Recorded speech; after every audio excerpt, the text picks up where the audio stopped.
Muito interessante. Vocês estão aí? Pois muito bem! Sejam todos muito bem-vindos à videoaula 2. Meu nome é Mento, Detetive Nascimento. E eu estou aqui hoje no lugar do professor Nascimento, que não pôde comparecer hoje. Ele me pediu gentilmente para vir aqui ao estúdio dele para efetuar uma gravação da videoaula, porque ele disse que tinha o tema da aula de hoje muito a ver com o meu trabalho novamente. Alguns de vocês já devem me conhecer. Eu já estive no Colégio Marista Paranaense este ano, visitando e explicando sobre fontes históricas, aonde nós desvendamos o mistério. Desvendamos o baú da minha bisavó. Pois muito bem, hoje eu estou aqui, aonde nós iremos falar da temática. Vamos para a temática da aula de hoje, que é anacronismos e a escrita da história. Assunto que você vai encontrar da página 45 até a página 48 do seu livro didático. Pois muito bem, então. Vamos analisar o esqueminha que foi montado para você. Peço a gentileza que todos copiem o esquema. Afinal de contas, esse esquema vai ser muito importante para o seu entendimento. Ok? Então vamos lá. Esse esquema que está aí, ao analisarmos, ao olharmos para ele, já lembra muito aquela aula que nós tivemos, não é verdade? A escrita da história. O historiador tem um trabalho muito parecido com o do detetive. Você lembra o porquê? Enquanto o detetive vai investigar crimes em que ele tem que encontrar quem é o assassino, analisando todas as pistas e todos os suspeitos, fazendo uma investigação, o historiador também investiga. O historiador também, a partir de uma questão, a partir de um problema na sociedade, algo que ele queira desvendar, ele vai elaborar a sua investigação. Da mesma forma que o detetive não estava na cena do crime, o historiador muitas vezes também não estava naquele momento, naquela situação, compreendendo a origem de algo que ele quer desvendar. Pois muito bem. Que tipo de questões ou problemas o historiador pode investigar?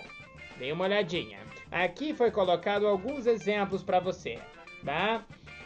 Por que falamos português no Brasil?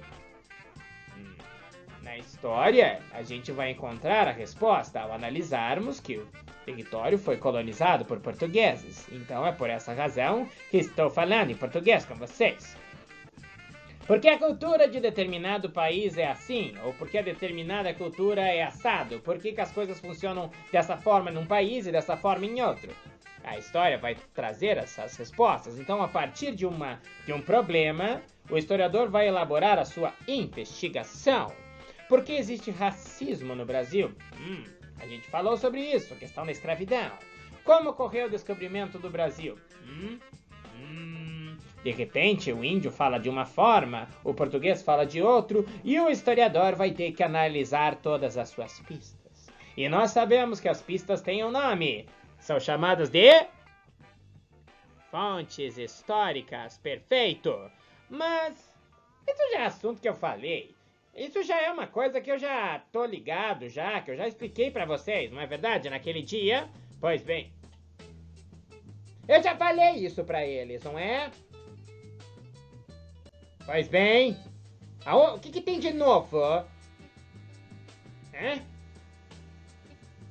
pra eu continuar? Entendi. Acho que agora eu tô sabendo o que o professor Nascimento queria.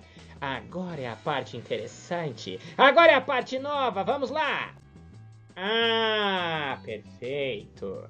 Agora nós iremos falar da escolha das pistas. Não basta pegar todo e qualquer tipo de pista. É necessário escolher o que te serve. Pois muito bem. O historiador, na hora da sua investigação, ele vai primeiramente delimitar, escolher o espaço de tempo que ele vai estudar. Se eu estou falando, por exemplo, do descobrimento do Brasil, que aconteceu em 1500, não é necessário, por exemplo, no ano de 1500, não é necessário, por exemplo, eu ir lá na pré-história, ok? O que lá na pré-história eu vou aprender sobre o descobrimento? Não é necessário também eu analisar documentos da Alemanha nazista. Por que razão? Porque isso já é muito posterior ao descobrimento do Brasil. Eu tenho que pegar documentos daquela época, que de repente possam me trazer respostas sobre o que eu estou pesquisando. Tá? Então, o recorte temporal. O historiador vai escolher o espaço de tempo que ele quer analisar. E também o espaço físico da sua pesquisa. Basicamente, se eu estou estudando História do Brasil, eu tenho que analisar as pistas, analisar os documentos, analisar as fontes que digam respeito à história do Brasil. Ou, de repente, eu posso ir não necessariamente só para o Brasil, as fontes de países que vão envolver o Brasil, Portugal, Espanha, alguma coisa relacionado, né, à questão das grandes navegações, que vocês irão estudar com bastante calma lá no 7º ano. Mas a gente vai precisar entender, onde essas pistas são relevantes. Onde que nós iremos encontrar as respostas. Então, se eu estou estudando a história do Brasil, eu não tenho que ir lá analisar pistas no Japão, concorda comigo? Não, a menos que eu descobrisse lá que Pedro Álvares Cabral passou pelo Japão e na época que ele estava buscando chegar nas Índias e acabou passando pelo Japão e daí do Japão chegou no Brasil, aí sim é uma coisa. Mas você só vai procurar o espaço físico aonde diz respeito ao que se está estudando, ok?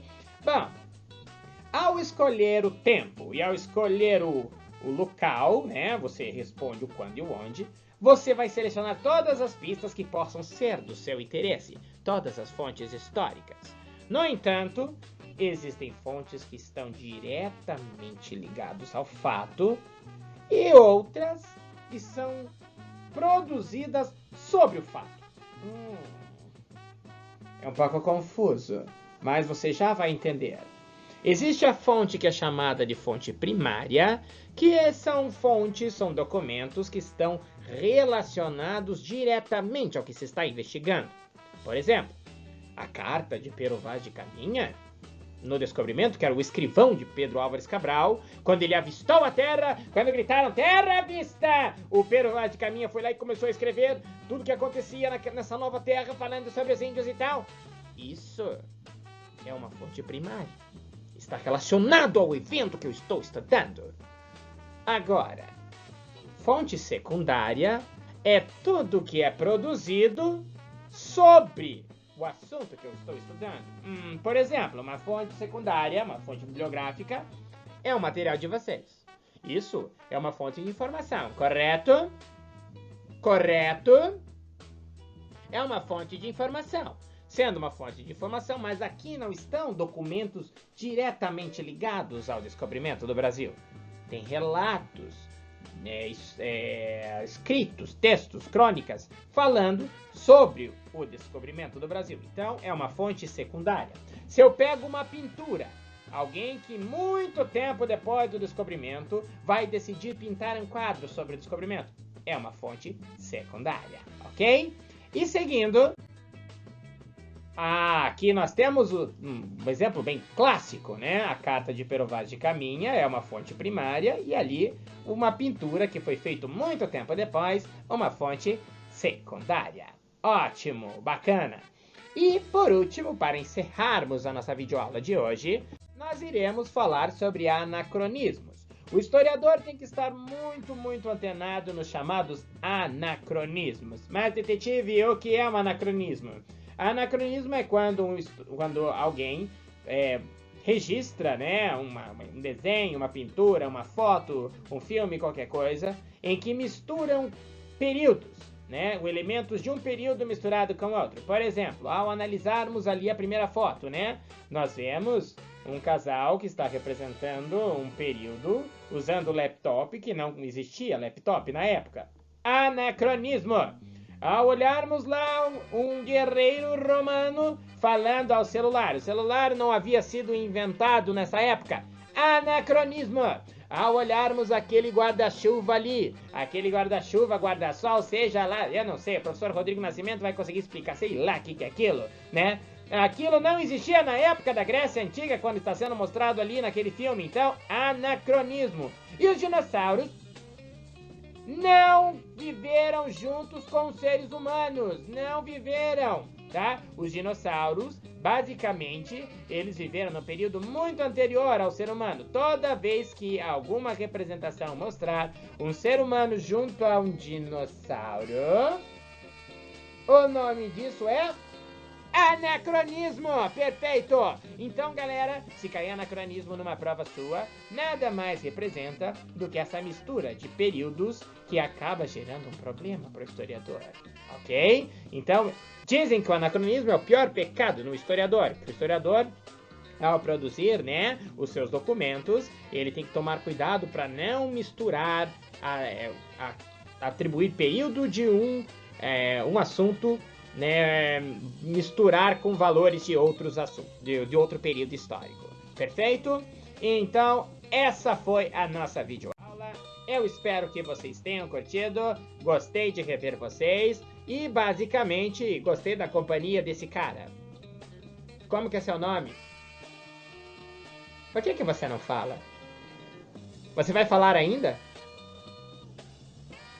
Ele tá muito tímido nessas primeiras videoaulas. Então, galerinha, um grande abraço e até o próximo caso. Até mais.